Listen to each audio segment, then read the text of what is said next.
Voilà, bonjour. Nous allons parler aujourd'hui, non pas d'histoire, mais de prescription, de loi, de commandement. Vous connaissez le décalogue peut-être, mais vous ne le connaissez peut-être pas sous la forme dont je vais vous le présenter aujourd'hui.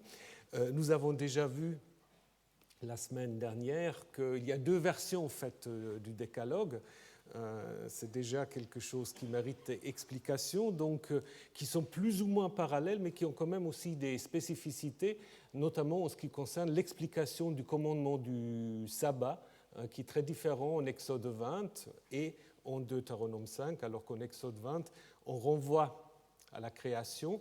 En Deutéronome 5, en fait, on renvoie à la situation d'esclavage en Égypte. Et puis, dans les deux cas, en fait, c'est une sorte de position qui introduit une autre collection de lois, le code d'alliance qui suit le décalogue d'Exode 20, et ensuite le code deutéronomique, on en parlera dans la deuxième partie de ce cours. Et puis je vous ai dit aussi que les 10 paroles, ce n'est pas si évident que cela. Pourquoi 10 paroles ? En fait, si vous regardez dans le texte biblique, il n'y a que 3 textes dans toute la Bible qui parlent de 10 paroles. Autrement dit simplement les paroles que Yahvé avait dit pour Israël. Donc, en plus, les 10 paroles ne sont pas numérotées, ce qui explique que entre les juifs, les catholiques, les réformés, les anglicans, les luthériens, chacun a ses propres 10 paroles à lui. C'est-à-dire, en fait, on n'est pas d'accord sur le comptage.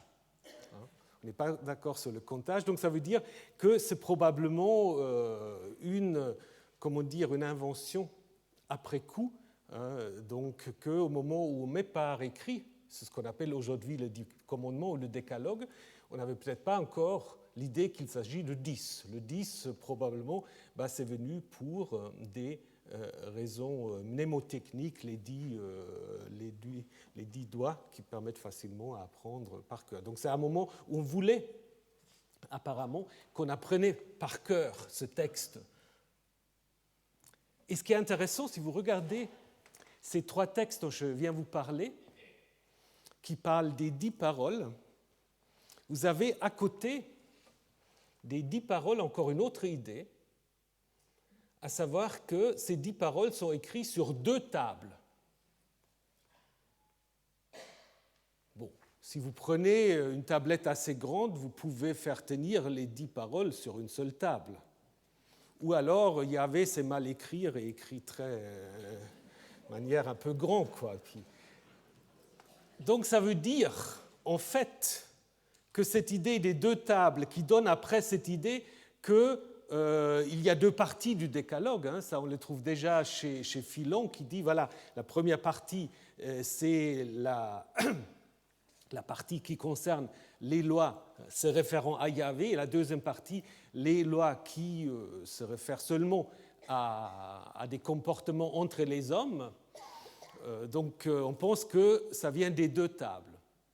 C'est une interprétation, mais probablement on y reviendra là-dessus. Les 2 tables, c'est plutôt une coutume assyrienne ou mésopotamienne, parce qu'on l'a déjà avant, à savoir quand vous faites un contrat, vous faites toujours une copie, comme on le fait aujourd'hui. Il vaut mieux avoir une copie parce qu'on ne sait pas ce qui arrive à l'original, et donc une copie qui probablement était destinée en fait à être placée, affichée publiquement. Et c'est seulement ensuite qu'on a considéré que ces 2 tables, en fait, sont 2 parties du décalogue. Donc, d'où l'idée, en effet, que le décalogue a une sorte de structure en 2 parties. La première partie, une sorte d'axe vertical où il est question de la relation entre l'homme et Yahvé. Au début, je voulais mettre un peu plus politiquement correct entre l'être humain et Yahvé, mais ce n'est pas vrai. C'est bien entre l'homme, mâle, et Yahvé. Parce que le décalogue, alors les femmes peuvent être contentes, parce que le décalogue s'adresse qu'à des hommes, en fait. Donc le destinataire du décalogue, ce sont les anachim, les hommes libres, à qui en fait on demande un certain nombre des règles à suivre. Et on va le voir tout à l'heure quand on parlera de l'adultère, on verra le statut de la femme. Donc le décalogue vraiment s'adresse à des hommes, d'abord dans sa relation avec Yahvé, et ensuite dans la deuxième partie, en ce qui concerne la relation entre un homme et son prochain. Et d'ailleurs, on peut constater ça aussi même au niveau de la structure, parce que le décalogue s'ouvre par « c'est moi Yahvé »,« Anochi Yahvé », et le dernier mot du décalogue, c'est « ton prochain », « Re'echa ». Donc il y a vraiment cet encadrement. Au début, c'est « moi Yahvé » et à la fin, « ton prochain ». C'est un peu les deux pôles autour desquels tourne le décalogue. Mais on peut aussi y voir, comme d'autres commentateurs, tout ça, c'est évidemment des explications après coup, parce que dans le texte biblique, ce n'est pas marqué. On peut aussi y voir une sorte de structure en trois parties. Parce que les premiers commandements, qui concernent en fait l'interdiction d'image, l'interdiction d'utiliser le nom de Yahvé pour des choses futiles, ça ne concerne que Yahvé.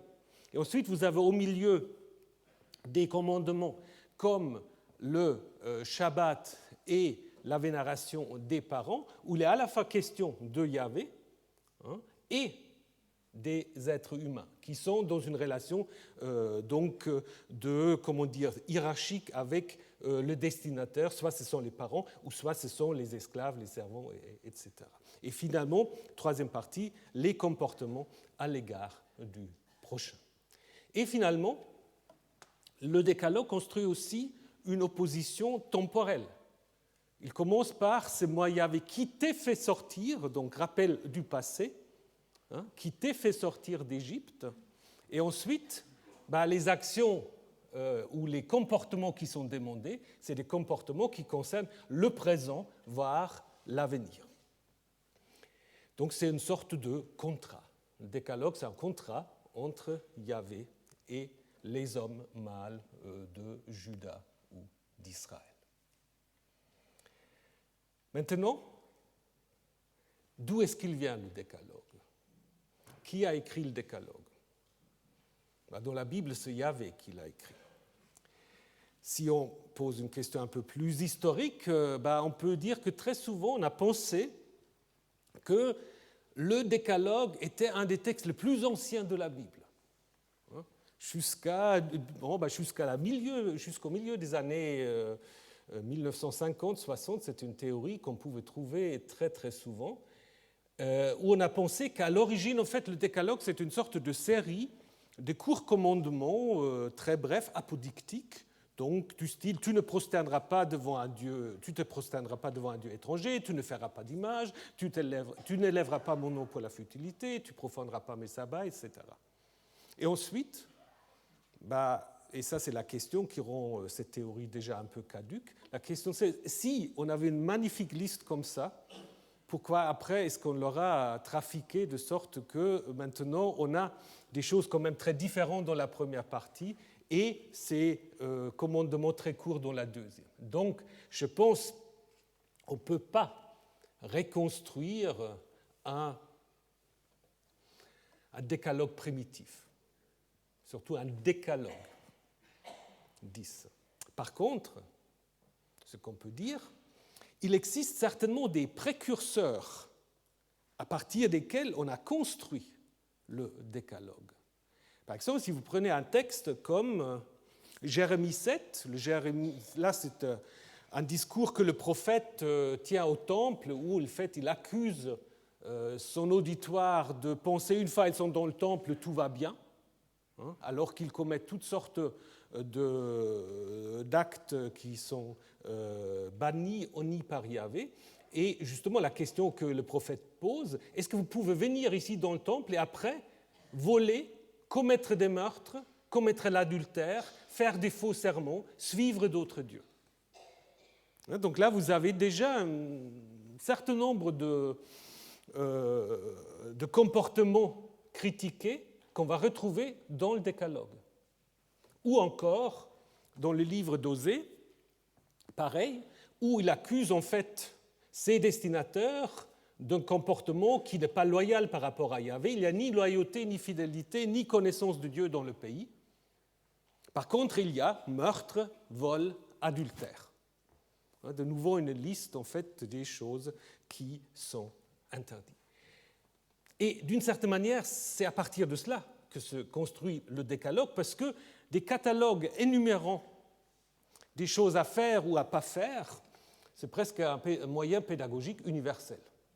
Alors aujourd'hui, les pédagogues vont dire que ce n'est peut-être pas la bonne pédagogie, mais c'est comme ça qu'on a fait pendant des millénaires presque. Donc il y a des listes de comportements à suivre ou à ne pas suivre. Je vous donne un exemple qu'on cite aussi souvent en lien avec le décalogue, c'est le livre des morts égyptiens.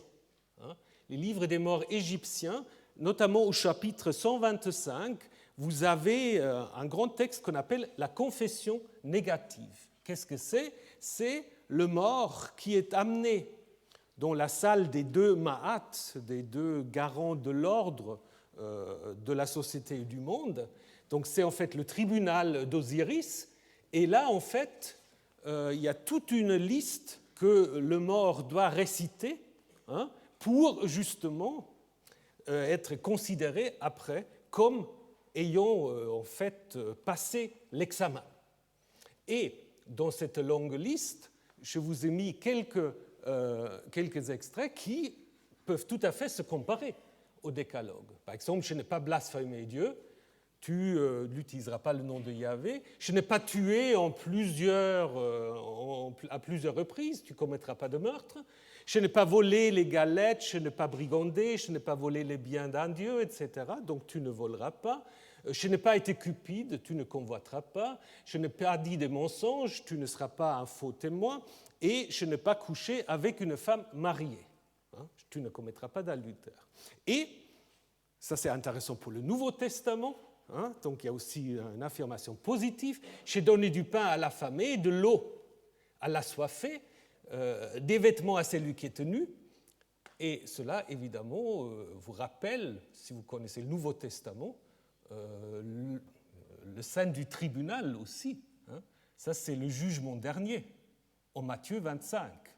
Bon, ça, c'est un autre sujet, on n'en parlera pas maintenant, mais qui est certainement influencé aussi de ce texte.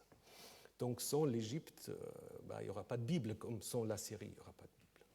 Donc, ce n'est pas nécessaire pour le décalogue d'y avoir un lien direct, mais ça vous montre en fait qu'il y a cette coutume en fait d'énumérer, de cataloguer des comportements à prescrire ou des comportements à avoir.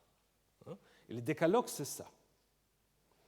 Maintenant, la question, évidemment, qu'on doit se poser, et c'est là que je vais vous présenter une théorie un peu nouvelle, je pense, c'est la question des auteurs du décalogue et aussi de l'origine, ou de la question, lequel des deux est le plus ancien. Donc il y a Exode 20 et Deutéronome 5.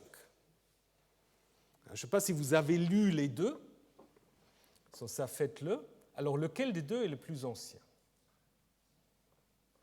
Ce n'est pas évident comme question. Très souvent, en fait, on dit c'est Exode 20. Exode 20, puisque c'est un texte, quand vous comparez, qui est un peu plus bref que celui de Deutéronome 5, avec l'idée que le texte bref est plus ancien que le texte un peu plus élaboré et plus récent, puisque si vous prenez par exemple le commandement « Honore ton père et ta mère », afin que tes jours s'allongent sur le sol que Yahvé ton Dieu te donne, dans l'Exode, en Deutéronome 5, vous trouvez « Honore ton père et ta mère comme te l'a ordonné Yahvé ton Dieu ». Alors du coup, on se dit, comme te l'a ordonné, c'est une sorte de renvoi à un texte antérieur qui se trouve justement en Exode 20. Bien, c'est possible, mais ça ne peut pas être un texte très ancien. Pourquoi ? Parce qu'après, on arrive au sabbat. Et le sabbat est expliqué par le fait que Yahvé se reposait le 7e jour. Et ça renvoie clairement au texte de Genèse 1. Et presque tout le monde est d'accord que ça, c'est un texte du milieu sacerdotal, le fameux P, le prêtre, qu'on peut mettre pas avant le VIe siècle. Donc, du coup, ça pose un problème. Alors, donc, il faut dire, oui, mais alors, la motivation du sabbat, on l'a rajoutée après coup. On peut dire ça. Mais c'est typiquement ce qu'on peut appeler un argument circulaire. Si vous savez ce que vous cherchez, vous le trouverez plus facilement. Donc, si je veux un décalogue plus ancien, j'élimine ce qui ne me plaît pas. Donc, du coup, je pense qu'il faut renoncer à va derrière Exode 20 d'un décalogue ancien. Il n'est pas plus ancien que le texte sacerdotal. Il présuppose même le texte sacerdotal. Alors, quitte de Deutéronome 5. Certains disent, mais c'est peut-être le décalogue qui n'est pas ancien, mais qui sera peut-être une création des deutéronomistes. Les deutéronomistes qui ont écrit le Deutéronome, les livres qui suivent, et on observe, par exemple Lofing et d'autres, que les commandements du décalogue correspondent à la structure du code de loi en Deutéronome 12 à 25. On aura la vénération exclusive de Yahvé qui correspondra au chapitre 12 à la centralisation du culte. On aura l'interdit d'utiliser le nom de Yahvé pour des choses futiles qui correspondrait à la loi sur les faux prophètes et l'idolâtrie. On aura ensuite le sabbat qui correspondrait à la législation sur les fêtes. On aura le commandement d'honorer les parents qui correspondrait, alors là ça devient un peu quand même, c'est interprété, qui correspondra à la loi sur toutes les autorités, sur les juges, sur les prophètes, sur les rois, etc. Et ainsi de suite, l'interdiction de tuer correspondrait à des lois sur les villes de refuge, des lois sur la guerre, etc. Donc l'idée, c'est que le décalogue serait une sorte de table de matière du code deutéronomique. Ce n'est pas totalement faux, mais ce n'est pas totalement juste non plus, parce que parfois, c'est quand même un peu, très tiré pour que ça marche. Par exemple, de dire que les parents, c'est toutes les autorités. Luther l'a dit, mais bon, Luther a aussi interprété. Donc, je pense qu'il faut se méfier. Et puis, l'autre problème de cette idée que le décalogue est un texte deutéronomiste, c'est simplement le vocabulaire qui se trouve dans le décalogue, à commencer par le sabbat. Le sabbat, en fait, n'est pas une préoccupation du Deutéronome ni de l'école deutéronomiste. Le sabbat n'est mentionné que 2 fois dans l'histoire deutéronomiste, dans les livres des rois, et là on voit encore qu'il est considéré comme une fête mensuelle. On dit « veux-tu aller chez lui aujourd'hui ?» C'est ni une nouvelle lune, ni un sabbat. Donc le sabbat, il est mentionné dans le Code de sainteté, dans les livres de Néhémie, des Chroniques surtout, et dans le livre d'Ézéchiel. Ce n'est pas deutéronomiste. La même chose, je ne vais pas aller dans le détail, pour cette présentation, c'est moi le Seigneur, Ani ou Anochi Yahvé. Très très peu dans le Deutéronome, très souvent chez Ézéchiel, dans le Code de sainteté, les textes sacerdotaux. Les textes, des mots comme l'image sculptée, Pesel, Temuna, absents dans le Deutéronome, à part du décalogue, et fréquents dans les textes d'origine sacerdotale. Donc, on ne peut pas dire que le décalogue, c'est une invention deutéronomiste.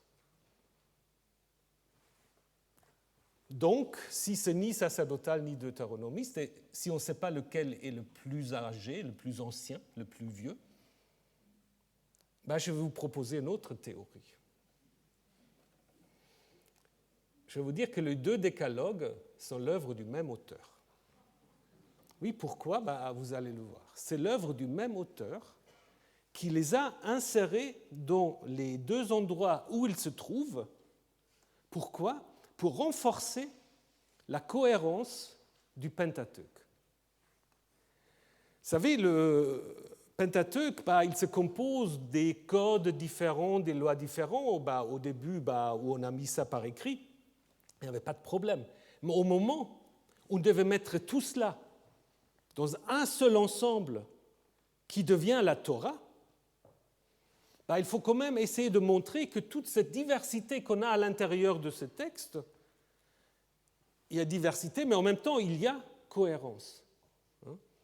Et ce qu'on fait avec les deux décalogues, c'est on les place, comme je vous l'ai déjà montré, devant le code d'alliance, en renvoyant à la Genèse, on le place devant le code deutéronomique, en renvoyant à l'Exode, et on fait une sorte de lien avec l'ensemble des traditions législatives et narratives. Donc, ma théorie, c'est que le décalogue, ce n'est pas un texte ancien, c'est un des derniers textes du Pentateuque. C'est une sorte de réflexion sur ce qui, comme on le voit après, plus tard, parce que c'est le début de cette réflexion, comment peut-on résumer toute la loi ? Ça, c'est une discussion qu'on trouve encore dans le Nouveau Testament. C'est une discussion rabbinique, en quoi la loi se résume. Parce que 613 commandements, ça fait beaucoup, donc on ne va pas tous les avoir dans la tête. Est-ce qu'on peut les résumer ? Et le décalogue, c'est une de ces tentatives. Et on voit très bien, en fait, que ces deux textes, avec les différences qu'ils ont, évidemment, ils ont les mêmes lois, et là où ils sont, les différences font sens. Dans l'Exode, c'est normal qu'on renvoie à la création. Dans le Deutéronome, c'est normal qu'on renvoie à l'Exode. Donc c'est comme une sorte de... Si vous dites deux fois les mêmes choses au début et à la fin, ça renforce cette idée d'unité, de cohérence, malgré la différence. Donc, la théorie que je vous propose, c'est que les décalogues ne sont pas un écrit plus tôt que l'autre, ils sont écrits en même temps, insérés là où ils se trouvent pour souligner la cohérence de la Torah qui est en train de se constituer. Et on peut aller encore plus loin, on peut, disons, émettre une hypothèse sur les auteurs de ce décalogue, c'est ce qu'on peut appeler l'école de sainteté. Donc c'est les gens qui ont aussi écrit Lévitique 17 à 26, qui a un peu la même préoccupation, à savoir faire un lien entre le langage et la théologie deutéronomiste et la théologie sacerdotale. Et je vous donne juste quelques exemples qui sont typiques pour ce que vous trouvez dans le code de sainteté. Par exemple, l'importance de la racine avad, être esclave, servir. On le trouve 5 fois en Exode 20 et 7 fois dans le décalogue de Deutéronome 5, avec cette idée qu'il y a un changement de statut.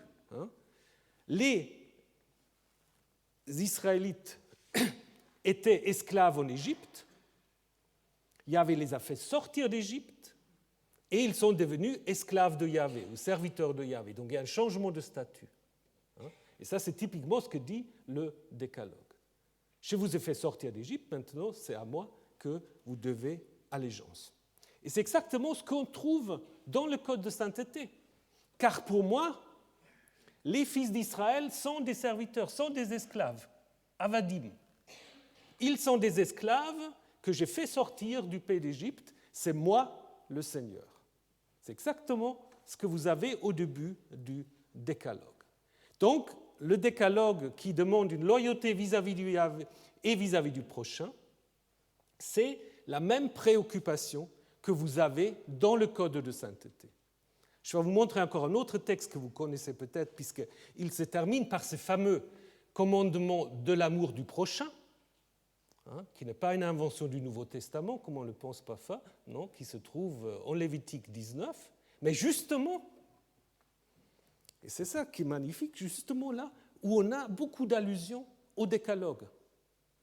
Si vous prenez le chapitre 19, c'est comme dans le décalogue, c'est moi Yahvé, votre Dieu, et après vous avez, je vous laisse lire, vous avez des prescriptions qui rappellent le décalogue, craindre sa mère, son père, observer les sabbats, ne pas fabriquer des dieux, ne pas voler, ne pas prononcer des faux serments. C'est exactement des préoccupations du décalogue en Lévitique 19.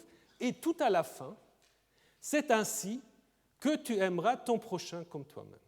Avec la même expression que nous avons déjà dans le décalogue. C'est-à-dire les auteurs du décalogue, ce sont ceux qui réfléchissent à la manière de résumer la loi de résumer les différents codes de loi qui se trouvent à l'intérieur de la Torah, qui le structure en deux parties par rapport à Yahvé et par rapport au prochain, ce qui ensuite permet de dire il faut aimer Yahvé et ton prochain comme toi-même, avec l'idée que l'amour ici c'est un acte de loyauté.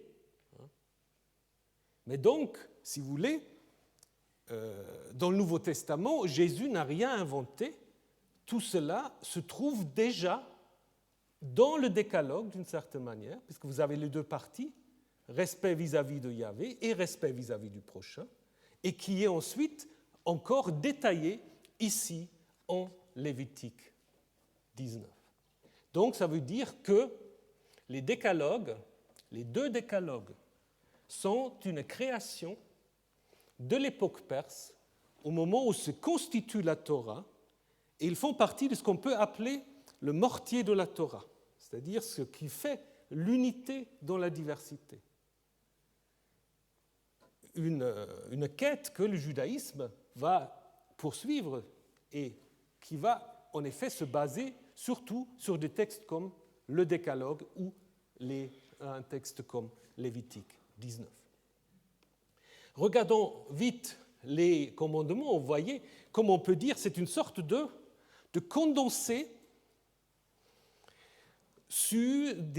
des thèmes et des exigences sur lesquelles va se baser le judaïsme naissant. Le Décalogue, c'est aussi en quelque sorte, ça fait partie aussi de la naissance du judaïsme. Ce n'est pas des trucs archaïques, c'est des textes qui en fait permettent la naissance du judaïsme. Alors on va les commenter brièvement. Donc, Yahvé, le Dieu qui fait sortir du pays d'Égypte, ça, il n'y a pas meilleure introduction. C'est d'abord quelque chose qui est acceptable et pour le milieu sacerdotaux et pour le milieu deutéronome, qui sont d'accord pour dire que la sortie d'Égypte est le point central dans la construction narrative de la Torah. Nous l'avons déjà vu à plusieurs reprises. Ensuite, l'exclusivité du culte yahviste et l'interdiction des représentations du divin. Donc là, on peut très bien voir comment, en fait, comment l'interdiction d'image de Yahvé a eu une préhistoire. Ce commandement, tu n'auras pas d'autre Dieu contre ma face, elle se poursuit en fait à l'origine au verset 5. Tu ne te prosterneras pas devant eux et tu ne les serviras pas, car c'est moi Yahvé ton Dieu. Ça, c'est le début de ce commandement qui, en fait, rappelle, et peut-être est née cette idée, à l'époque de Josias. Vous vous souvenez, à l'époque de Josias, on a centralisé le culte de Yahvé. C'est moi Yahvé, tu n'auras pas d'autre Dieu à ma face. C'est-à-dire, n'introduis surtout pas d'autres dieux dans le sanctuaire, mais pas des statues d'autres dieux vis-à-vis de moi. Et ensuite, au moment où on est en train de construire le deuxième temple, ça ne suffit pas, puisqu'il va falloir dire maintenant, tu ne te feras pas de pesel, c'est-à-dire d'image sculptée.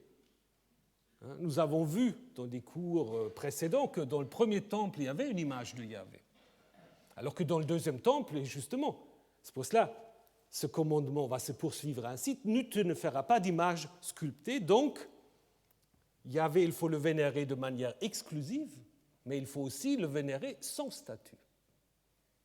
Ce qui va devenir justement un des marqueurs distinctifs du judaïsme par rapport à toutes les autres religions. Les Grecs, les Romains ne vont rien comprendre à un temple où il n'y a rien dans le Saint de Saints. On a plein d'histoires où justement tel empereur entre dans le temple et dit « mais il n'y a rien dans ce temple ». Et c'est vrai, à quoi ça sert alors? Et donc ensuite, troisième relecture, une sorte d'interdiction générale de toute représentation qui va devenir aussi, en fait, un point très important pour le judaïsme, parce que le judaïsme, un peu comme dans dans le protestantisme, il y a une sorte de méfiance par rapport à toute représentation, reprise d'ailleurs aussi par l'islam, hein, qui d'abord, je pense, c'était surtout des représentations de divinités en toutes sortes de formes anthropomorphes, stéréopomorphes, etc., mais qui ont ensuite lu, en fait, comme une interdiction générale de toute image. Tu ne te feras pas d'image. Mais donc là, vous voyez que ces commandements, ils ont aussi souvent des préhistoires. Ils ne sont pas inventés d'un seul coup, mais là, on va très bien. Et ça, c'est quelque chose qui est tout à fait central, fondamental pour le judaïsme. Cette idée de ne pas pouvoir se faire d'image de Dieu. Ça, c'est aussi une révolution théologique comme la Torah aussi sera une révolution d'une certaine manière, hein, qui en fait va se substituer au temple, aux politiques, au roi. Donc ça commence déjà ici, avec un Dieu qu'on ne peut pas représenter. Ça va se combiner après avec l'idée de ne pas utiliser le nom de ce Dieu, hein, je reviendrai, mais je voudrais juste encore vous dire quelques mots sur une expression qui a aussi souvent un peu intrigué les gens. Cassez-moi, y avait entendu un El jaloux, poursuivons la faute des pères jusqu'à la 3e, 4e génération, et puis voilà. Alors pourquoi Yahvé est un Dieu jaloux, et surtout un El jaloux? Parce qu'ici on ne dit pas Elohim, on dit en effet El. Expression qu'on trouve encore dans d'autres textes, pas très souvent, dans des textes plutôt récents, un texte qui dépend du Décalogue, et deux fois dans le livre du Deutéronome, et toujours avec l'interdiction de suivre d'autres dieux. Le El jaloux, c'est celui qui ne supporte pas que Israël suit d'autres dieux. Et du coup, on comprend aussi l'utilisation de cet adjectif, kana. C'est vraiment la jalousie, hein, donc il n'y a pas d'autre signification. La jalousie, comme on le trouve notamment dans des contextes de couple. Un mari qui est jaloux parce qu'il soupçonne sa femme d'avoir couché avec quelqu'un d'autre. Comme on l'a par exemple au nombre 5, on a cette idée qu'il y a un esprit de jalousie qui va saisir l'homme. Et Yahvé, en fait, est décrit de la même manière. Parce que vous avez tous ces textes dans les prophètes notamment, où la relation entre Yahvé et Israël est décrite comme la relation entre un homme et sa femme. Et Yahvé est jaloux par rapport à Israël, donc ça renvoie d'une certaine manière au premier commandement, il n'y aura pas d'autre Dieu face à moi, car je suis un Dieu jaloux, qui ne supporte pas des infidélités. Alors pourquoi est-ce qu'on a pris El ? Pourquoi est-ce qu'on n'a pas simplement dit Elohim, Kana ?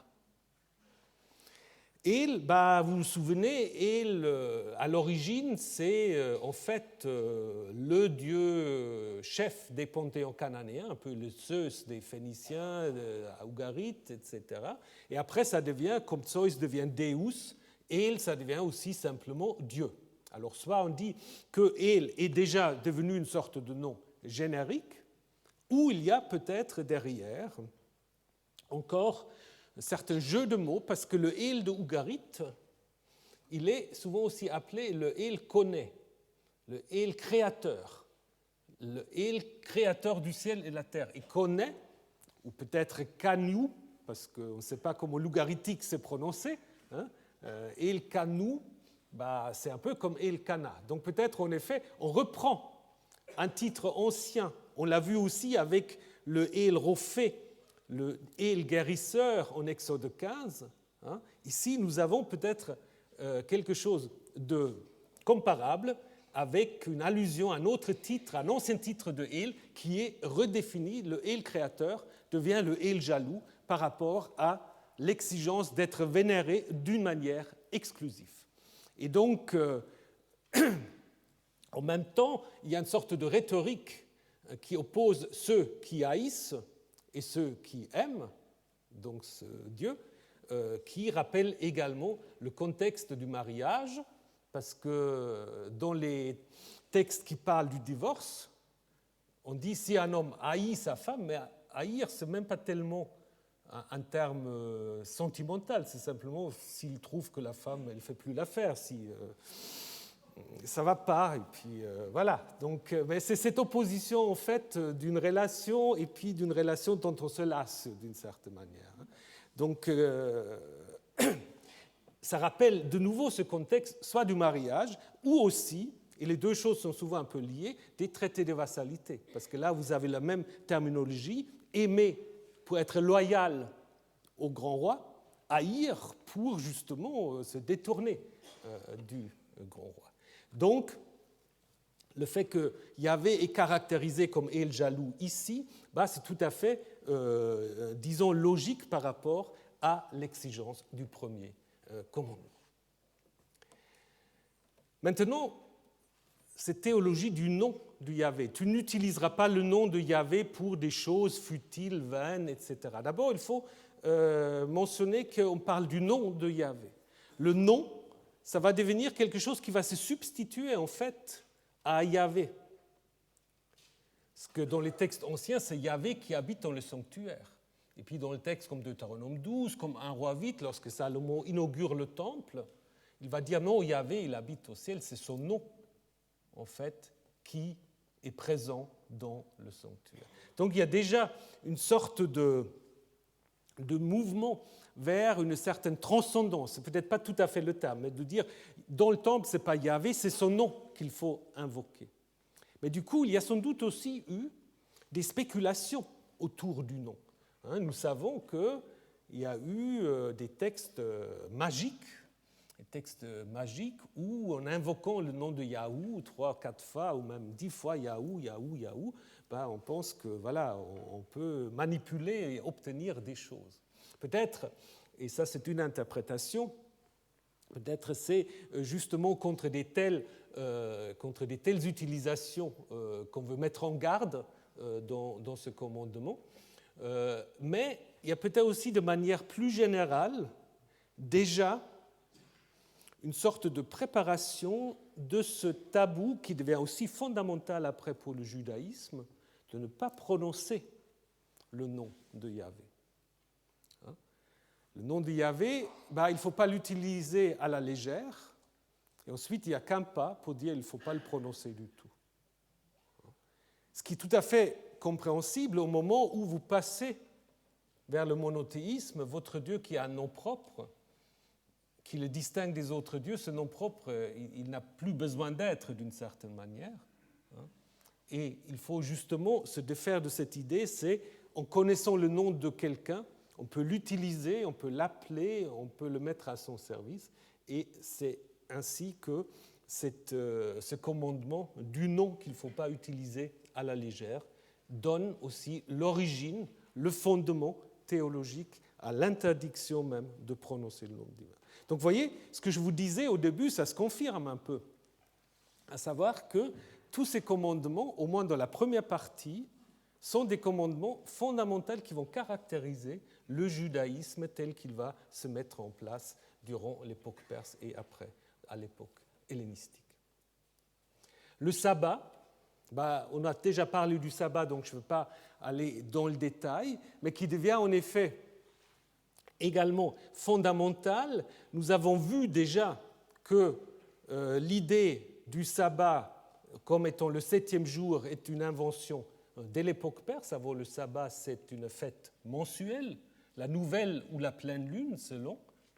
Et il y a une redéfinition qui se fait dans l'histoire de la création en Genèse 1, où le sabbat remplace d'une certaine manière le temple. Le Dieu créateur, il n'a pas tout de suite le temple comme le Marduk ou Baal, il a d'abord le Shabbat.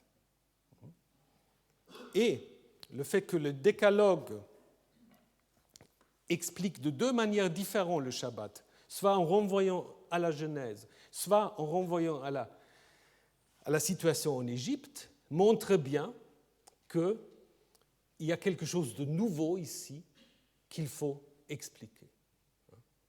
Donc il y a une nouveauté qui est à expliquer. Et évidemment, ce que fait ce commandement du sabbat, c'est bien sûr aussi de mettre en place une mobilité, parce que le sabbat, vous passez en fait d'un lieu sacré vers un temps sacré. Donc vous n'êtes pas lié à un temple, à un sanctuaire, à un pays précis. Le sabbat, c'est quelque chose qui vous permet, qu'on peut célébrer un peu partout. Et finalement, encore le commandement d'honorer les parents. On se dit que c'est quelque chose qui va de soi dans des sociétés antiques, mais là aussi on voit qu'il y a quand même une certaine insistance, et il est possible en fait que ce commandement est formulé pour remplacer une autre coutume très populaire dans les sociétés proche-orientales, à savoir le culte des parents, mais des parents défunts, des ancêtres. Il y a plusieurs interdictions dans le Pentateuque où il ne faut pas donner à boire, à manger aux morts, où il ne faut pas justement faire un certain nombre de rituels pour les morts, qui évidemment, ces rituels qui sont considérés ensuite comme étant contraires au culte de Yahvé. Et on peut dire que la tentative en fait d'éradiquer ce culte des morts a pu motiver en fait le commandement de s'occuper des parents lors de leur vivant, avec une racine honorée, kavet, qui est en fait la même racine qu'on utilise pour la gloire de Yahvé, kavod, et donc un mot très, très fort, avec l'idée, afin que ces jours se prolongent ici sur la terre, donc c'est-à-dire on détourne d'une certaine manière, on change le regard sur la vie avant la mort. Donc, t'occupe pas. De nouveau, quand Jésus dit « laisse les morts enterrer les morts », vous l'avez déjà ici, d'une certaine manière, n'est-ce pas? T'occupe-toi de tes parents vivants. Honore tes parents. Donc, si on regarde tous les commandements en fait, de la première partie du décalogue, on voit que tous ces commandements, en fait, ne présupposent pas la nécessité d'habiter dans le pays. C'est tous des commandements que vous pouvez utiliser, et, disons pas utiliser, que vous pouvez en fait accomplir partout, que vous soyez à Babylone, en Égypte, dans le pays, en Grèce ou ailleurs. Donc, en effet, ils sont valables et applicables aussi bien en diaspora que si on est dans le pays. Donc, la première partie, je pense, on peut en effet dire que la première partie du décalogue, c'est un peu les piliers sur lesquels le judaïsme va se construire. Après, la deuxième partie, c'est des interdits, en fait, qui n'ont pas besoin de motivation parce qu'ils vont tellement de soi qu'on n'a pas besoin de les expliquer. En fait, c'est des interdits qu'on a sans doute choisis parce qu'on a considéré que ce sont des piliers de toute société. Ce qui est nouveau, c'est d'essayer de définir le comportement adéquat vis-à-vis de Yahvé qui devient le seul Dieu. Ce qui n'est pas du tout nouveau, c'est la manière dont il faut se comporter vis-à-vis du prochain. Mais seulement si l'hypothèse est juste que le décalogue, c'est la première tentative, d'une certaine manière, à résumer la loi, on peut dire qu'on a choisi là un certain nombre de comportements qu'on a jugés comme étant les comportements les plus dangereux qui portent atteinte, en fait, à un fonctionnement de société. Et donc, c'est vraiment très général, parce que le nom de Yahvé n'y apparaît pas, contrairement à la première partie. Donc on considère vraiment que ce sont en fait des prescriptions, des interdits qui sont valables pour tous et pour tout le monde, indépendamment même de la vénération de Yahvé. Donc on a vu que certains de ces interdits ont certainement déjà été regroupés, existaient peut-être déjà dans des petites listes comme dans le texte de Jérémie. Et puis je vais très très vite les commander. Tu ne commettras pas de meurtre, donc il ne faudrait pas vraiment traduire par tu ne tueras pas. On ne peut pas utiliser, bien que ça soit sympathique, on ne peut pas utiliser ce texte comme un argument contre la peine de mort. Ce n'est pas l'idée de ce commandement. ne me méprenez pas, je ne veux pas ici plaidoyer pour la peine de mort, au contraire. Mais je veux juste vous montrer comment, en fait, parfois, voilà, on doit essayer de comprendre le texte d'abord dans leur contexte. Ce n'est pas un plaidoyer contre la peine de mort, c'est un plaidoyer contre ce qu'on peut appeler le meurtre, c'est-à-dire contre des actions de violence intentionnelles qui donnent la mort à quelqu'un pour des motivations basses et égoïstes, comme par exemple l'histoire, vous connaissez tous l'histoire de la vigne de Naboth, où Akab, avec son affreuse Jézabel, vont en effet s'emparer de la vigne de Naboth, et ils vont le faire mettre à mort dans un tribunal avec des faux témoins, autre lien qu'on peut faire avec le décalogue. Et ça, justement, on utilise cette racine ratzach, tuer, mais dans le sens vraiment, on commet un meurtre avec des motifs vraiment égoïstes, ou ce texte de Nombre 25. Alors, l'adultère, je vous ai également déjà dit que, en fait, ce n'est pas l'adultère dans le sens où on l'entend aujourd'hui. L'adultère, c'est d'abord un délit de propriété. Ben oui, c'est comme ça. Parce que le mari, en hébreu et dans d'autres langues, c'est le Baal. Le Baal, c'est quoi? C'est le maître, c'est le propriétaire. Et la femme, c'est celle qui est possédée. Donc voilà, du coup, vous comprenez qu'il y a un autre concept, en fait, d'adultère. C'est-à-dire, adultère existe dans le sens où un homme a des rapports sexuels avec une femme qui est déjà mariée à quelqu'un d'autre. Si un homme va voir une prostituée, Jacob le fait, ça ne pose pas de problème majeur. Si un homme couche avec une femme non mariée, il faut s'arranger. Soit il l'épouse. Donc, voilà. C'est juste pour vous rendre attentif au fait que nous sommes vraiment dans une autre situation, dans une autre société. Donc, l'adultère est en effet considéré comme une mise en danger de la stabilité de la société. C'est pour cela qu'elle est souvent très, très sévèrement sanctionnée. Comme le dit par exemple en Deutéronome 22, si on prend sur le fait un homme couchant avec une femme mariée, donc qui appartient à quelqu'un d'autre, les deux sont mis à mort.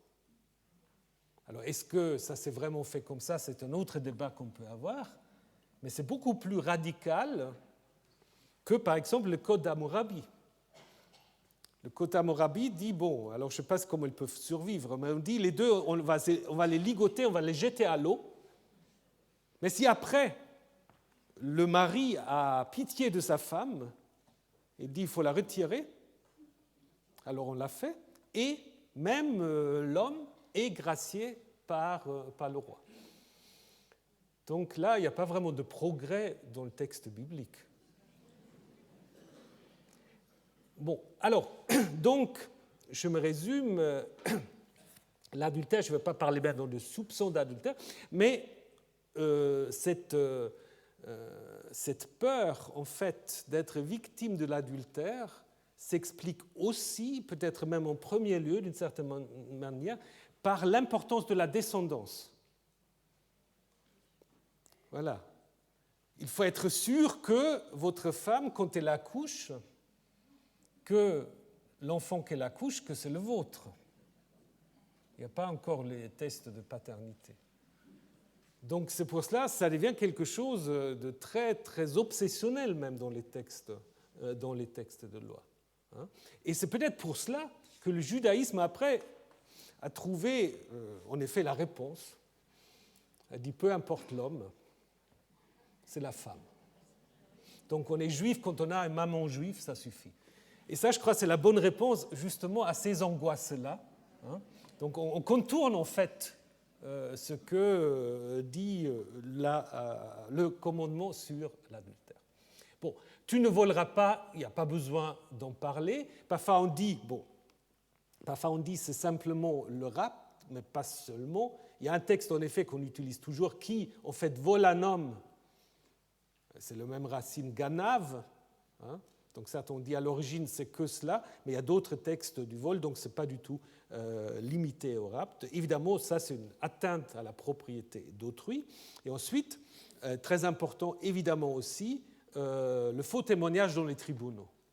Ça, ce n'est pas une invention moderne, hein, donc ça, il y a beaucoup de cas déjà dans l'Antiquité, il y a beaucoup de prophètes aussi qui dénoncent ce type de comportement, et on a de nouveau, en fait, l'exemple dans la fameuse histoire de la vigne de Nabod, où justement, on va commanditer des faux témoins. Donc, quelque chose aussi qui, évidemment, fragilise la société. Et finalement, tu ne convoiteras pas. Là, c'est un interdit qui ne vise pas des actes, mais des intentions, des désirs. Et d'une certaine manière, ça résume l'ensemble de la deuxième partie, puisque c'est un double commandement. Donc on a vu que la suite peut différer dans les manuscrits et entre Deutéronome 5 et Exode 20. Tu ne convoiteras pas soit la femme de ton prochain, et après la maison et les animaux de ton prochain, ou soit tu ne convoiteras pas la maison, et puis la femme et les animaux dans la suite. Donc, mais ce qui est intéressant, que c'est en double. Comme en fait la première partie, c'est deux fois, c'est moi Yahvé ton Dieu. Donc c'est une sorte d'encadrement. Et puis évidemment, d'une certaine manière, on peut dire que tous les interdits précédents, le meurtre, l'adultère, le vol, le faux témoignage, ils peuvent tous être en effet compris comme pouvant être la conséquence de cette convoitise. Pourquoi est-ce qu'on va tuer? Pourquoi est-ce qu'on va voler? Pourquoi est-ce qu'on va se présenter comme un faux témoin? Parce qu'on convoite quelque chose, parce qu'on a des désirs illicites. Voilà. Bien. Le décalogue. Mais encore une dernière question pour le décalogue. Qui a prononcé le décalogue?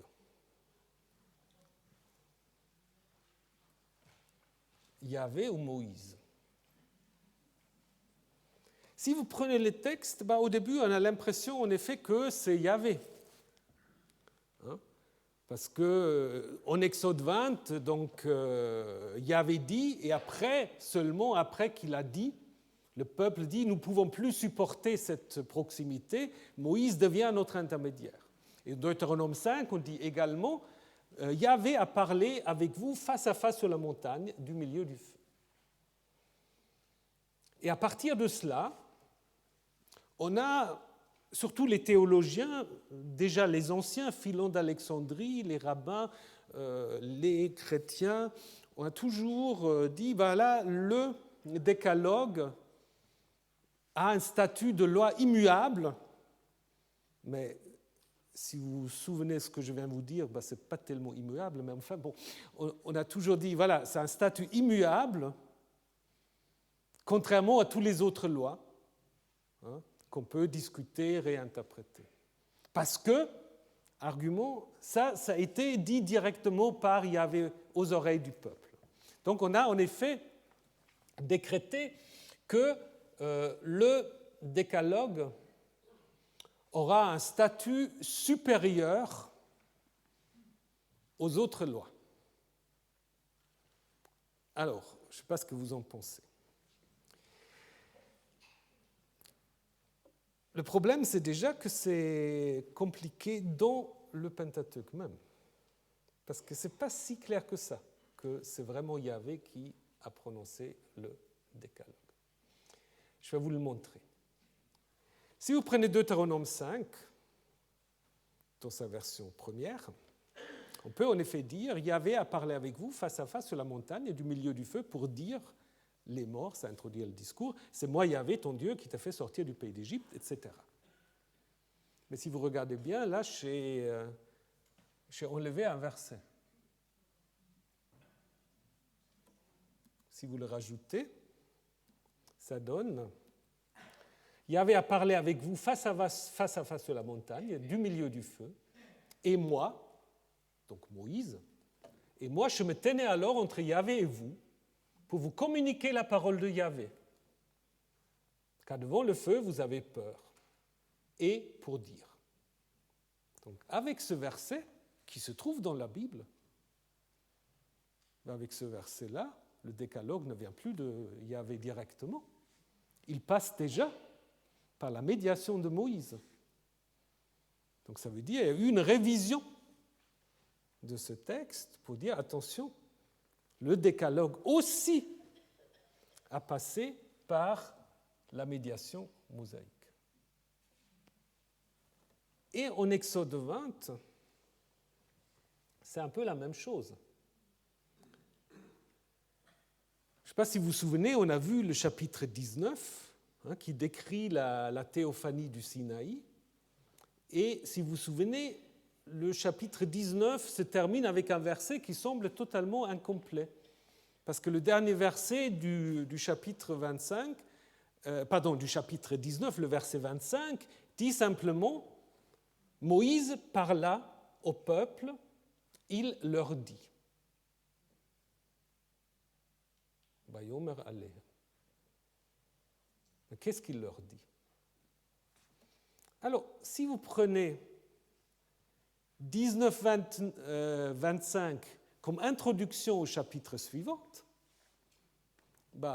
ce n'est plus un verset incomplet, puisqu'à ce moment-là, vous avez Moïse parla au peuple, il leur dit, parole de Moïse, voici, Dieu a dit toute cette parole, je suis Yahvé ton Dieu, etc. Donc, si vous le lisez comme ça, le décalogue a été également transmis par Moïse au peuple et il n'a donc pas de statut différent que les autres lois du Pentateuque. On voit que c'est des versets qui sont un peu bancals, je suis d'accord. Mais ça montre en effet que probablement au début, pour les rédacteurs qui ont intégré le décalogue, qui voulaient montrer comment le décalogue en fait est une sorte de condensé de tout ce qui va venir, pour eux probablement, l'idée c'était bien cela qui a été retenu après par les rabbins, par les exégètes chrétiens, à savoir que le décalogue est communiqué par Yahvé. Ça c'est assez clair. Mais dans la dernière révision de la Torah, on s'est dit c'est pas possible. C'est Moïse qui a donné toute la loi, donc il a aussi transmis le décalogue, et on a inséré le verset 19-25, comme on a inséré en Deutéronome 5 le verset 5. Et donc du coup, on a brouillé d'une certaine manière les pistes, discrètement, mais si on lit attentivement aujourd'hui, il faut voir quand même que Moïse est aussi introduit comme intermédiaire dans la communication du décalogue. Évidemment, comme le verset 25 se trouve tout à la fin du chapitre 19, on ne fait pas toujours le lien, mais vous vous souvenez, la séparation au chapitre, c'est quelque chose qui vient beaucoup plus tard. Donc il y a bien eu, à un moment donné, cette volonté de faire du décalogue une sorte de résumé, mais qui est un peu au même niveau que les autres lois. Donc si on vous dit, oui, le décalogue a une valeur supérieure, maintenant vous pouvez dire, c'est pas si clair que ça. C'est pas si clair que ça, parce que déjà, à l'intérieur du Pentateuque, il y a débat sur cette question. Et maintenant, je devrais, mais ce sera, à la semaine prochaine, ce sera difficile, parce que je dois maintenant vous parler du Code d'Alliance. Il faut quand même aussi que je vous présente un peu des textes législatifs. Donc je vais juste vous faire quelques introductions et après on va en reprendre. Mais évidemment, il faut aussi que je vous parle du veau d'or. Oui, non, on va y arriver, le veau d'or. Et puis après, il faut que je vous parle aussi de la construction du sanctuaire. Il y a des gens qui regardent déjà leur montre, ne vous inquiétez pas, je ne vais pas faire ça maintenant, mais juste quelques remarques encore par rapport au Code d'Alliance, et je vous montre quelque chose d'important. On va peut-être parler aussi d'une loi qui est quand même curieuse, qui dit qu'il ne faut pas faire cuire le chevreau dans le lait de sa mère. Ces choses-là, voilà, vous le trouvez là. Je vais vous faire quelques commentaires là-dessus. Mais pour le moment, juste pour vous dire que le code d'alliance fait partie de ces 3 codes qui structurent en fait la Torah. Vous avez ce qu'on appelle le code d'alliance, dont le nom vient simplement par le fait que dans le cadre narratif, Moïse écrit, dit-on, dans un livre, le livre de l'Alliance, il proclame aux oreilles du peuple, et c'est ça ce qui a donné en fait le titre de Code d'Alliance, Code de sainteté, qui se trouve dans le Lévitique, dans la deuxième partie du Lévitique, et le Code deutéronomique.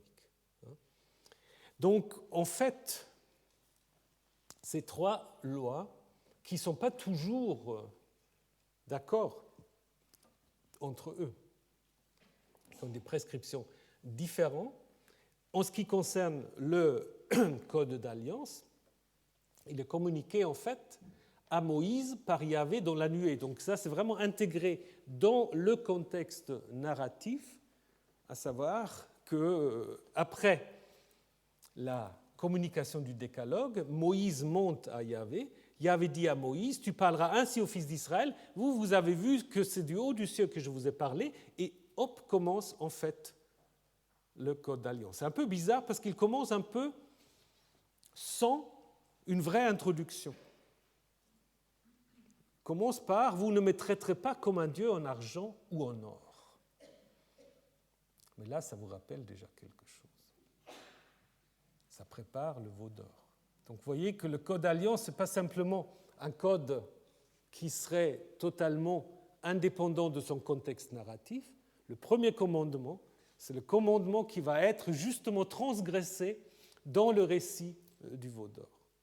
Et ensuite, vous avez une sorte d'encadrement cultuel qui concerne d'abord l'autel et les sacrifices. Et là aussi, quelque chose de très, très intéressant, puisqu'on va dire en tout lieu, dans n'importe quel lieu, où je ferai qu'on se rappelle de mon nom. De nouveau le nom, en tout lieu. Pourquoi c'est étonnant? Parce que dans l'ouverture du code deutéronomique, on va dire le contraire. On va dire c'est un seul lieu que Yahvé se choisira pour y faire invoquer son nom. Alors, un seul ou des lieux multiples? Si vous prenez le code d'alliance, on a l'impression que c'est des lieux multiples. Si vous prenez le code du Deutéronome, il y a un seul. Alors, qu'est-ce qu'il faut faire? Est-ce qu'il faut suivre le code d'alliance? Est-ce qu'il faut suivre le code deutéronomique? On verra. Mais, en fait, ce que je voulais encore juste vous montrer avant, vous laisser patienter une semaine, donc ces deux passages, apparemment, ont été en effet rajoutés après coup, donc cet encadrement par rapport au lieu du culte, et puis à la fin, je ne vous ai pas précisé, à la fin, de nouveau, pas un dieu en argent, pas invoquer les noms d'autres dieux, donc ça se répond. Et puis, ce qui répond à la question du lieu, c'est après la question des fêtes. Donc là, il y a vraiment un encadrement. Mais en même temps, on voit que cet encadrement, en fait, a été inséré certainement d'une manière secondaire parce que, comme je vous ai dit, il n'y a pas d'introduction. L'introduction, vous l'avez au chapitre 21, au verset 1. Voici les règles ou les coutumes juridiques, les mishpatim, que tu leur exposeras. Donc, probablement, ce qu'on appelle le code d'alliance, cette collection de prescriptions, où vous avez toutes sortes de choses, ça commençait sans doute avec ce titre-là. Et ensuite, quand on l'a intégré dans son contexte narratif, on a donné un nouveau encadrement par rapport au culte de Yahvé, qui se trouve du coup lié au contexte narratif, parce que le premier commandement, tu ne te feras pas, vous ne vous ferez pas un dieu en argent ou en or, voilà, on va voir que ça va pas durer très longtemps et ça sera transgressé. Et ensuite, dans n'importe quel lieu où je veux qu'on m'invoque, ça va en effet poser une question théologique par rapport au lieu unique dont parle Deutéronome 12. La solution, une proposition de solution sera proposée donc la semaine prochaine. Mais on parlera aussi du veau d'or et du sanctuaire. Alors, bon après-midi.